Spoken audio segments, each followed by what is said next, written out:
about myself. My husband and I met in college while he was stalking me. I think y'all know what I'm talking about, don't you? He was so tickled with me. He was on fire for me. That he bought me presents for no reason, no special occasion. You boys know what he was after, don't you? I think you young boys call it milkshake. He wanted up in my yard to get my milkshake. Well,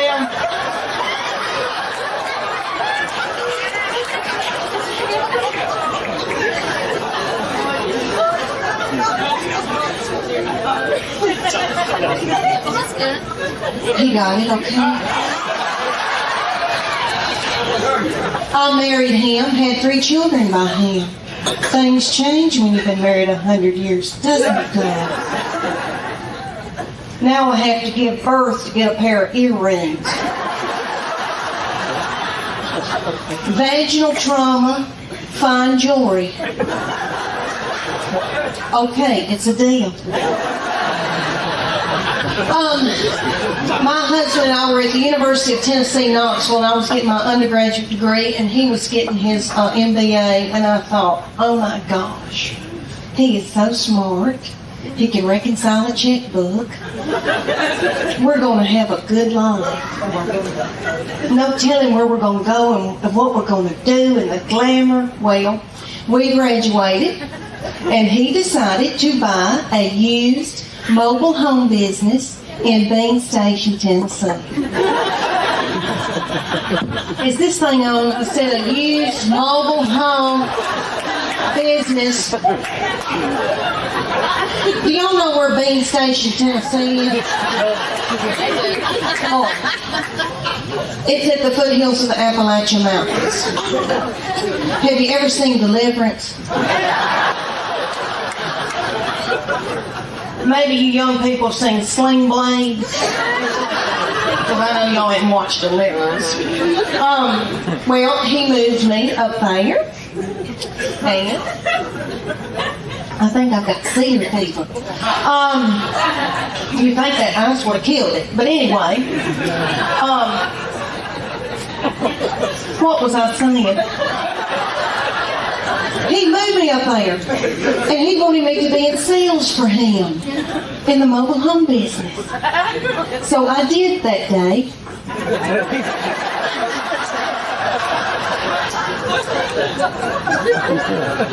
Until I saw a family drive up in a Gremlin with the window down and a 9-year-old smoking a cigarette.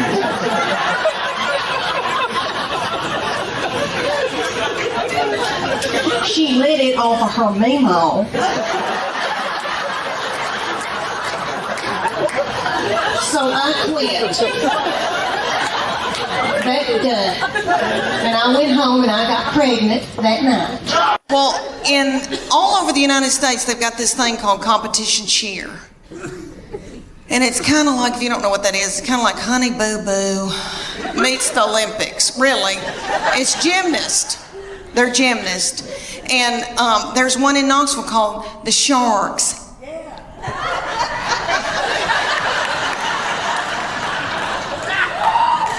And they said, drop your baby off and she can try out to audition, whatever you want to call it. So I dropped her off, and they ended up putting her on a bad Mama Jamma team because all the little children her age came up to hear on her. And somebody's got to throw them up in the air. So they were thrilled with her, and they treated us like royalty. But anyway, they said, you're going to come in here twice a week, learn a 2-minute routine. It's going to cost you $150 a month. It's like, okay. They said, there's a uniform that you're going to order, and it comes to here. It's going to expose her stomach. She's going to have a tiny skirt on with a slit in it with a glitter panty underneath it. It's $300. I said, that's a whore outfit.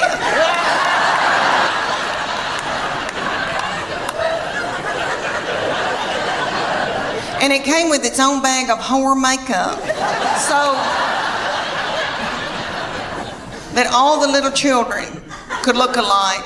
And they said, y'all are going to travel to faraway lands and compete against other little whore children.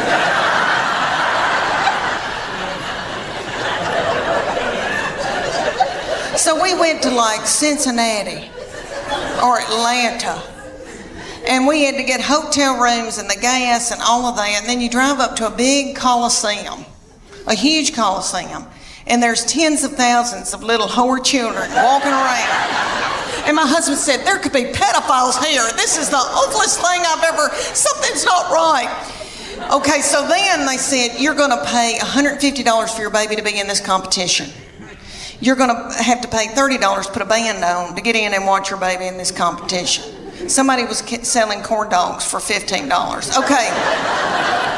They start out with the babies, so it goes from 5 to 18 ages. So the babies come out in a tiny little skirt about the size of a napkin. And they come out to Beyonce's All the Single Ladies. And their little mamas are in their 20s. And they're not bitter yet. And they're in the front doing every move to keep their baby on track because they're babies and they need to be at home breastfeeding. So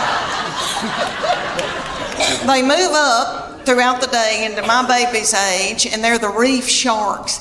They call out that name, honey, for 2.5 minutes. My baby throws little children up in the air, flinging little children, broken out in a sweat, working like a Trojan.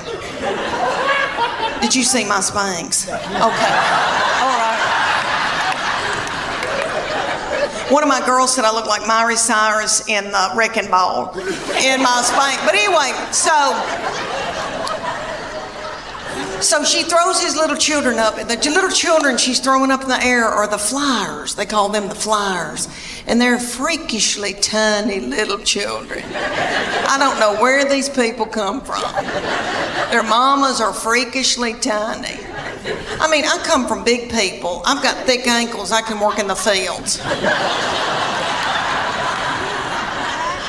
And the whole time she's throwing them in there, these little girls are going.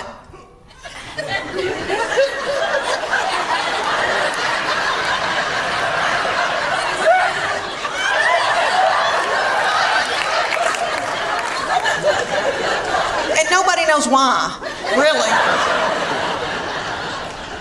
So at the end of the routine, after the 2.5 minutes, the finale, everybody hunkers down on the stage, puts their forehead on the stage, and my baby is the finale. She pops up and has a little child's foot in her hand and holds that child's foot. I would put it all the way up, but my dress is tight in the back. But anyway, she holds this little child up over her head. Are y'all listening to me? I mean, it was a big deal.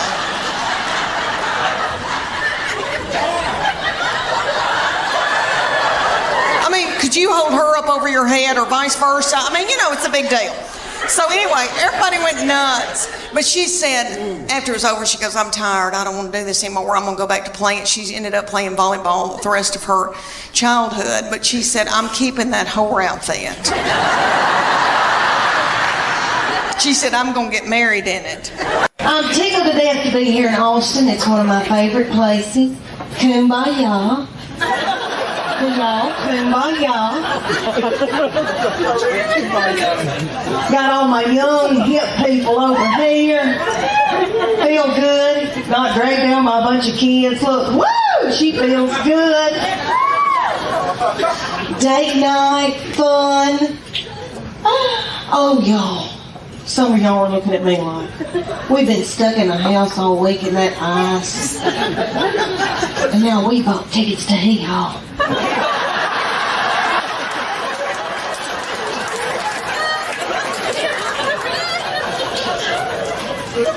Yep, you did.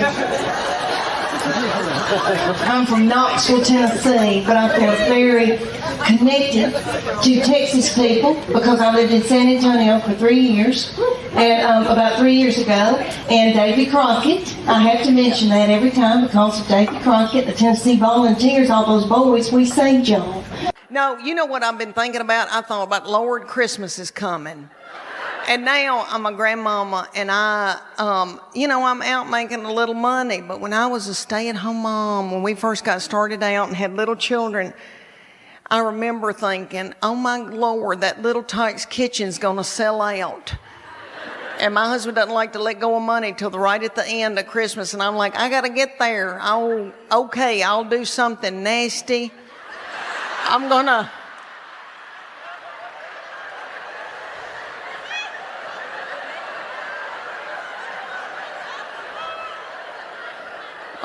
do something nasty in that big Dodge Ram in that mobile home parking lot. Yeah, and then I'll be able to get that Elmo. Yeah.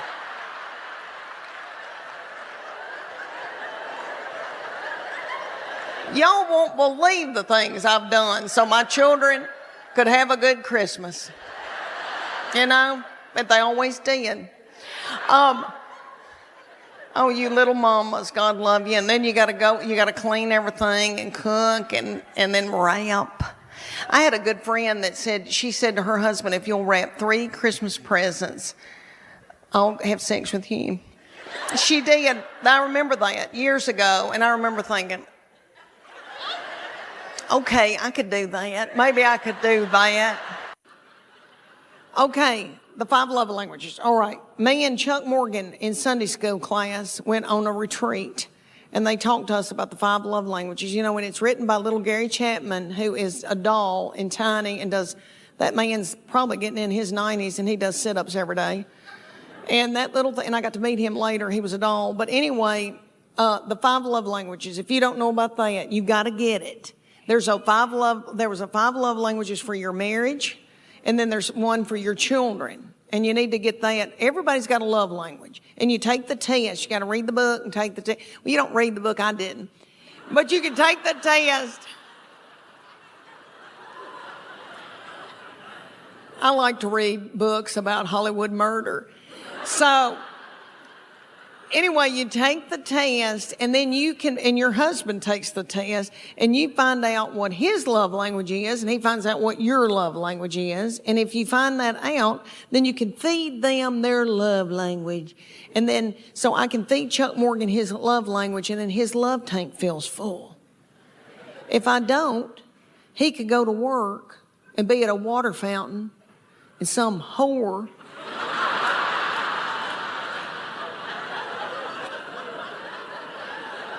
comes up to him and starts feeding him his love language, and then he feels a tingle, and then Satan swoops in. So these are the 5 love languages. Quality time. If you may know somebody that just wants you to sit on the couch and watch ESPN with them. Something like that. Then there's gifts. That's my sister's love language. It doesn't have to be something expensive.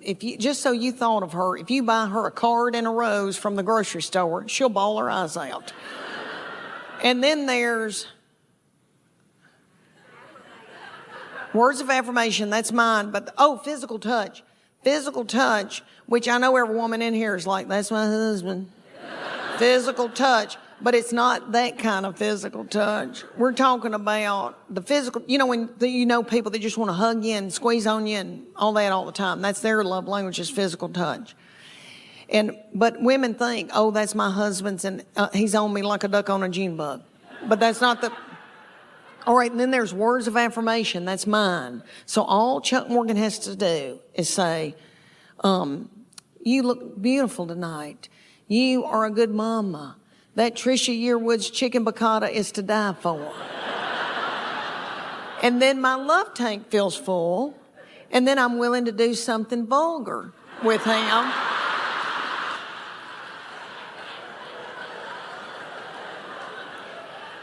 And then he gives me money to get my hair highlighted.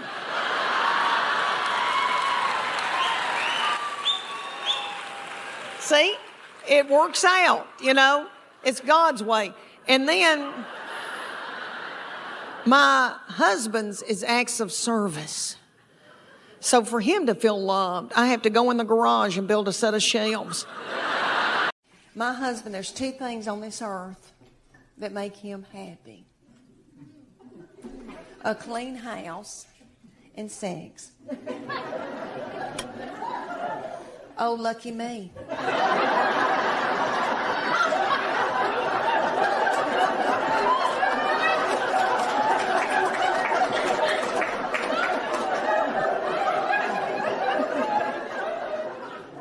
I like a clean house too. But I'm too fun to clean. I want somebody else to do it, you know? So to make my husband happy, I got to where I would just pour bleach in certain parts of the house. And so when he came home, he'd smell it and think that I had been cleaning. It worked for a little while, and then he caught on to me. And he said, if you'll have sex with me twice a week, I'll get you a maid. No. And then,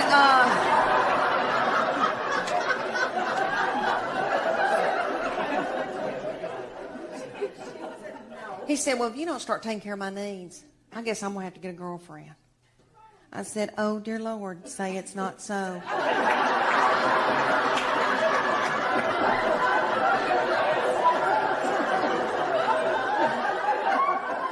I said, well, make sure that she's stout and that she can mow, because I need some help. I'm tickled to death to be here in Austin. It's one of my favorite places. Kumbaya. Kumbaya.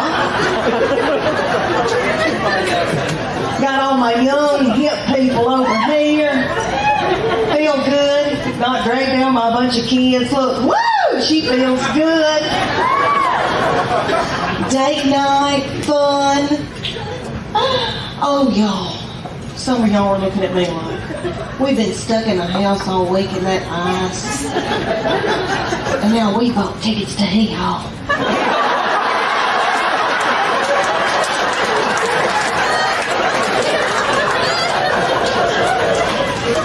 Yep, you did.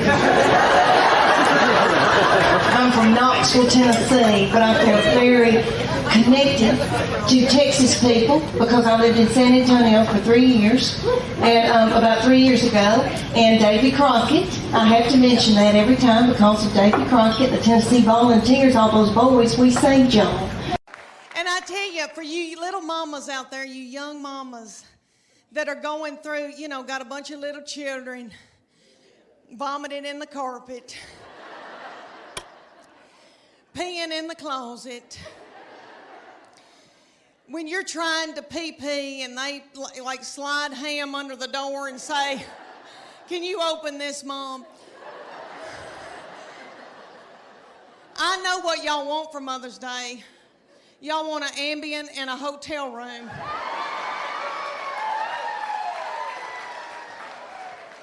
I hope y'all get it. I hope y'all get it. When you get to be my age, and I'm 51 years old, honey, you beg your little children to come home and be up your butthole.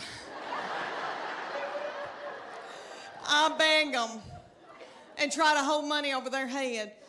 All right, but they're all home. I'm so thankful, so grateful. Okay, y'all, we got a big night ahead of us. Y'all are precious. I want to talk to y'all about, because I am 51 and going through hormonal changes.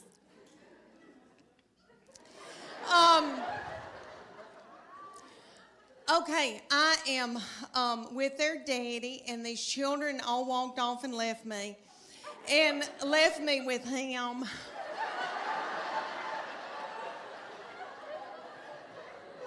And he's so not fun.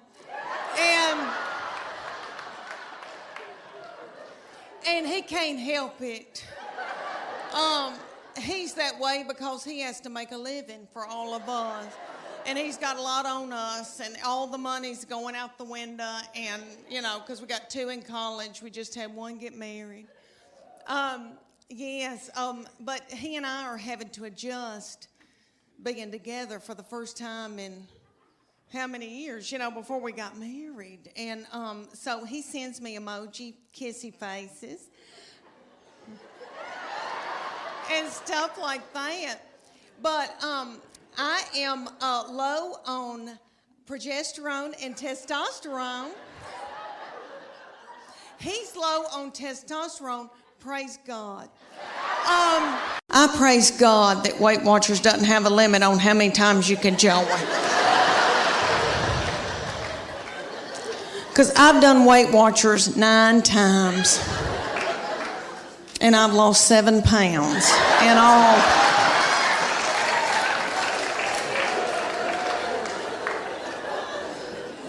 It's because I don't follow it. And I know it works. I really do. I know it works, but I go more for the comedy at the meetings. I don't know if y'all have ever been to a Weight Watchers meeting, but it is so funny. Okay. But like everybody comes up with recipes. Like the other day we were there and a woman goes, okay, if you put a teaspoon of cocoa and an egg white and put a dollop of water in it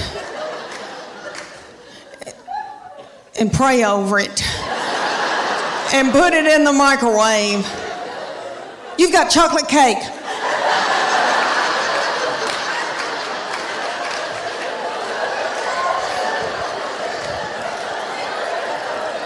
And we've all got our iPhone out and trying to film her. And then somebody will get up and they'll go, oh my gosh, y'all, there's fat-free chocolate mint ice cream, but you can only find it at the Harriman Walmart. And people start throwing chairs and like running in a panic. This is what I figured out about myself. Okay, I eat, and I think it's because I'm from sweet country farming people. We value our children and what we've grown to eat and what we've killed. So my people use food for everything. If you're happy, if you're sad, if whatever. I mean, a celebration, woo, okay. And I know I've done that, and I know that I eat emotionally, but I never wanted to ride around in a minivan on dope or alcohol with little children in the car. I didn't want to drink whiskey, so my kids would get to fighting, and my husband would say something hateful like, "What have you done all day?"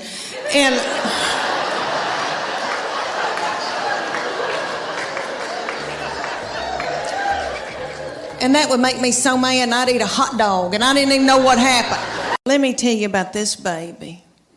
We are becoming the best of friends, really, because she's now 21 years old, and she has always been a beauty and so smart and fun and hateful. Okay, so now she not to other people. She holds it in when she's in public, so that she can come home and let it out on me. And that's okay, I'm her safe person.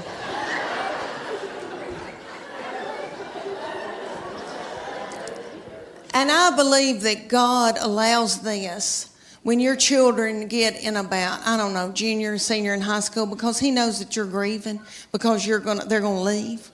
And He knows that you're gonna take to the bed over it. So, their junior and senior year, something happens. And they change on you. And they get to be the meanest people you've ever been around. So by the time they're ready to leave, you kick their crap out onto the curb. Her junior year, this started, okay, the very breath that I breathed out of my nostrils made her so angry.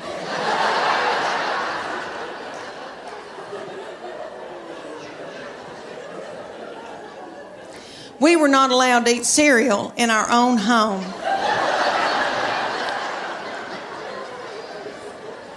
Because she couldn't stand to hear us chew.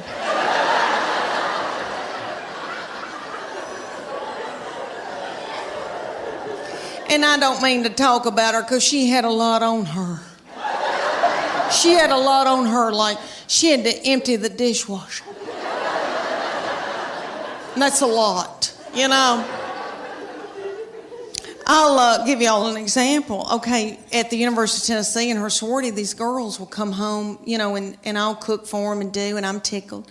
All right, well, they like Memphis, Nashville girls. Well, a little girl came home with her and spent 2 nights. So I washed that little thing's clothes, and all I said to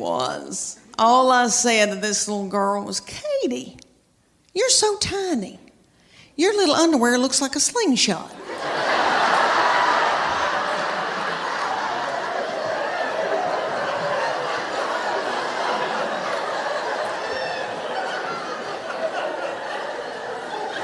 That little girl thought it was funny, and my baby went.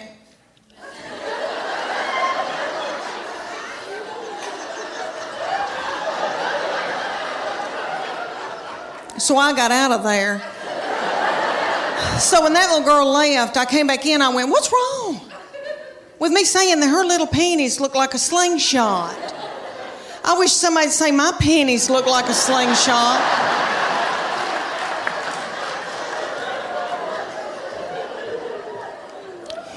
My panties look like... Have y'all ever seen Mel Gibson in Braveheart? You know when they pull that big ball out and that thing looks like it's a catapult. They pull that big ball, fling it and kill a bunch of children with it. That's what my panties look like.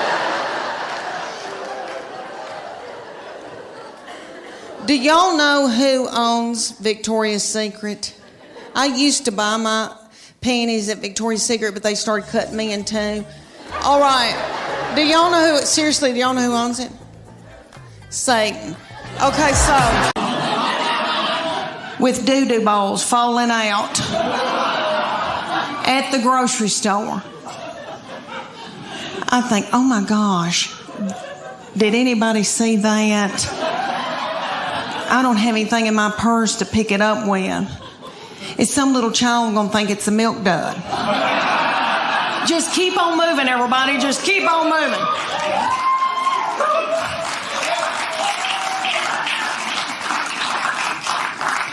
Oh, me. All right, now they are grown. And I cannot believe it. It just flew by. My boy is 24 years old, and he is married. He got out of college. He met his college sweetheart his freshman year. He said he would never marry young, but he did. And he brought her home. And all right, who in here has had boys and girls? Can you clap? Who do you think's easier to raise? I mean, just yell it out. Boys or girls? Boys. Boys. Every once in a while, a little frail woman will yell, girl. And she's probably being threatened. But anyway, no. We love our girls. I love my girls. I truly do. And I know that when I'm in the nursing home, they'll be the ones to come and pluck my chin hairs. Because my boy will be off with his wife and her people. Because he said to me, he brought her home and he said, you got a terrible look on your forehead. And I said, oh, it's nothing against her. It's just I'm jealous because I thought you would only love me. I know that's twisted. I know it is. But he was the best thing that ever happened to me. All right, my kids all yell at me and my husband, everybody's in a bad mood all the time. And he's the only one that's never fussed at me. And he was just the sweetest child growing up. And so when he said he was going to marry somebody and move off, it was awful. But let me say that I love her. And they live near us. And she's like another child to me. And it has been a blessing. She is very sweet and has forgiven me for my forehead looks. But anyway, but he said to me right before they got married, he goes, Mom, she's going to be my immediate family. You're now my extended family. He said, Mom, that's biblical. I thought, why did I show him the Bible? Let me tell you all about him. He's an old soul. Have you ever met anybody that was an old soul? He was born an 80-year-old man. He has had a garden since he was in 6th grade. He plays the mountain dulcimer and the banjo. He woodworks. He makes spoons.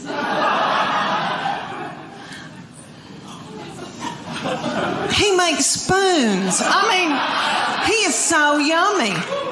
All right, his favorite music is gospel bluegrass. His favorite, oh, well, no. Okay. Ding-a-ding-a-ding. All right. His favorite artist was Dr. Ralph Stanley. Dr. Ralph, look at you. Look at you. Knowing who Dr. Ralph Stanley is. Okay, for those of you who don't, he was on the Oh Brother Where Art Thou. That is probably the most famous thing he did. But he was the godfather of Mountain Soul. He ended up dying at like 92. He had a little cowboy hat propped on his head. Yummy. Okay, he would come through Knoxville, and I would take my son to see Dr. Ralph when my son couldn't drive. They propped little Dr. Ralph up on stage because he was so old. I almost threw my panties at him because that's what you do to Tom Jones. And I love him. But anyway, I'm standing there listening to Dr. Ralph Stanley singing gospel bluegrass, and I think to myself, how many teenage boys are listening to this? What are teenage boys listening to? Rihanna, Walk a Flock of Flame, some of that nasty goings on. I thought, wouldn't it be funny if I had to yell at my boy, turn that gospel bluegrass down. You're out of control. If I hear I Saw the Light one more time. All right, here's another example of meanness. My middle one is in a sorority at the University of Tennessee, and a lot of those little girls will come home that can't go home on the weekends. They'll come to our house, and I can cook for them. I enjoy it, I really do. And they can wash their clothes. Well, one little girl came, and I washed that little thing's clothes because she stayed 2 days. And all I said to her was, Katie, you're so tiny. Your little underwear looks like a slingshot. That little girl thought it was funny, and my baby looked at me and went,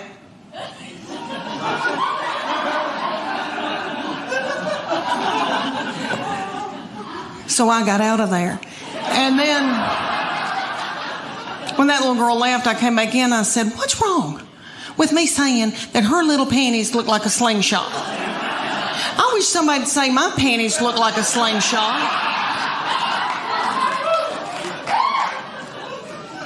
You boys in the front row, y'all want to know what my panties look like?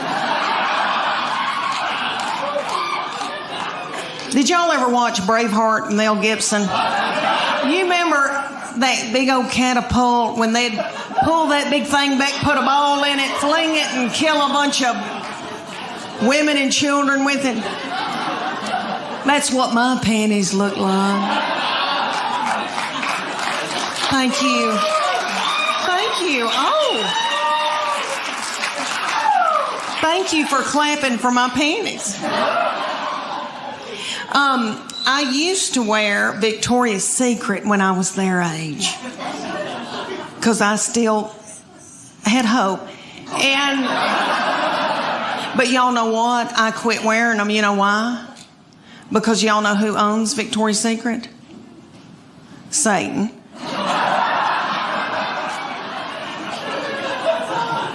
And I don't wear my panties for evil. So that was cutting me in two. They just got to be too little. So I bought Somas. Anybody here giving up like I have? Anybody here wearing Somas? No? Let me tell you about Somas. They're the best thing that's ever happened. Okay, because they've got a whole line of nightgowns and underwear and all this stuff that's called Cool Nights. Because it pulls moisture away from you in the night. Yay. To keep you from having a stroke.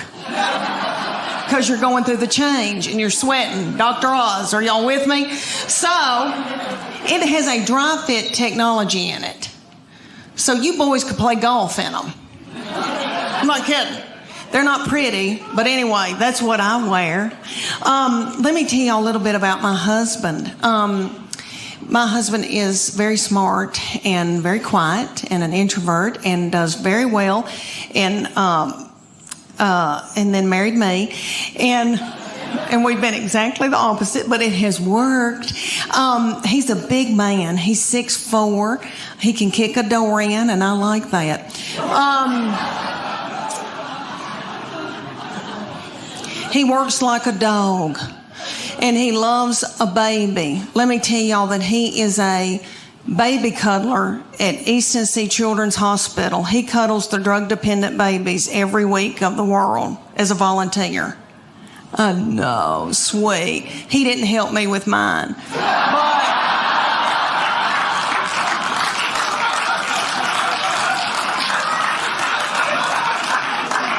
Because he was out making a living and paying for all this. We've got 2 still in college, and I wanted a 4th baby so bad when my baby child went to kindergarten. I nearly grieved myself to death. I thought, Lord, what am I going to do with all this time on my hands? I hope I don't get hooked on whiskey and start honky-tonking.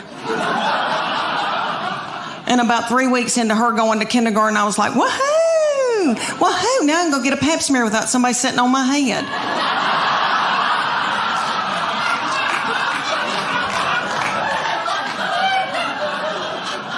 But my husband, when I dropped her off, he said, meet me at the IHOP. Because he knows that pancakes get me through a hard time. And I was crying, and I said, I want another baby. And he said, why don't you get a job?